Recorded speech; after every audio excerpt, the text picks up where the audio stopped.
ANM ನ್ಯೂಸ್ಗೆ ಸ್ವಾಗತ. ನೀವು ಚಿಂತಾಮಣಿಯ ಆಸುಪಾಸು ಒಳ್ಳೆಯ ನೀಟ್ ಹಾಗೆ ಜೆಇಇ ಕಾಲೇಜ್ ಹುಡುಕ್ತಾ ಇದ್ದೀರಾ? ಹಾಗಾದ್ರೆ ಈ ವಿಡಿಯೋ ನಿಮ್ಗೋಸ್ಕರ.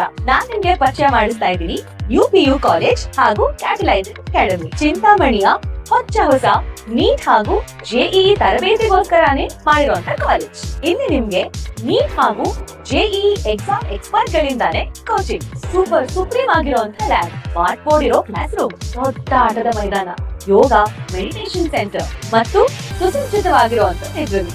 ಇಲ್ಲಿ ನಿಮ್ಗೆ ಎಕ್ಸ್ಪೀರಿಯನ್ಸ್ ಫ್ಯಾಕಲ್ಟಿ ಪರ್ಸನಲ್ ಆಗಿ ಸ್ಟೂಡೆಂಟ್ಸ್ ನ ಟ್ರ್ಯಾಕ್ ಮಾಡ್ತಾರೆ. ರೆಗ್ಯುಲರ್ ಆಗಿ ಮಾಕ್ ಟೆಸ್ಟ್ ಇರುತ್ತೆ, ಅಂದ್ರೆ ಎಕ್ಸಾಮ್ ಗಿಂತ ಮುಂಚೆನೆ ಸ್ಟೂಡೆಂಟ್ಸ್ 100% ರೆಡಿ ಇರ್ತಾರೆ. ಜೊತೆಗೆ ರೆಗ್ಯುಲರ್ ಡೌಟ್ ಕ್ಲಿಯರಿಂಗ್ ಸೆಷನ್ಸ್, ಯಾವುದೇ ಡೌಟ್ ಇದ್ರು ಅಲ್ಲೇ ಕ್ಲಿಯರ್ ಆಗುತ್ತೆ. ಸೀಟ್ ಲಿಮಿಟೆಡ್ ಇರುತ್ತೆ.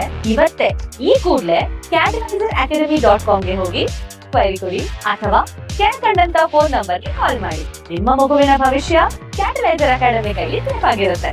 ಧನ್ಯವಾದ. ಕ್ಷುಲ್ಲಕ ಕಾರಣಕ್ಕೆ ಲಾಂಗ್ನಿಂದ ಹಲ್ಲೆ, ಗಾಯಾಳು ಆಸ್ಪತ್ರೆಗೆ, ಪ್ರಕರಣ ದಾಖಲು.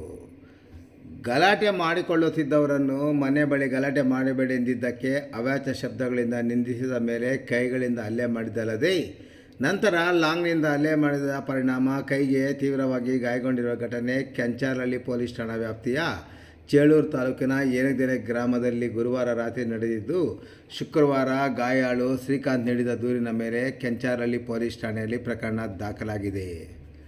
ಹಲ್ಲೆಗೊಳಗಾದ ವ್ಯಕ್ತಿಯನ್ನು ಏನಗೆರೆ ಗ್ರಾಮದ 30 ವರ್ಷದ ಶ್ರೀಕಾಂತ್ ಎಂದು ಗುರುತಿಸಲಾಗಿದ್ದು, ಹಲ್ಲೆ ಮಾಡಿದವರನ್ನು ಗಡಿಗವಾರಡಿ ಗ್ರಾಮದ 24 ವರ್ಷದ ಸೈಯದ್ ಬಾಷಾ, ಏನಗೆರೆ ಗ್ರಾಮದ 21 ವರ್ಷದ ಸುದೀಪ್ ಮತ್ತು 25 ವರ್ಷದ ಮೋಹನ್ ಎಂದು ಗುರುತಿಸಲಾಗಿದೆ.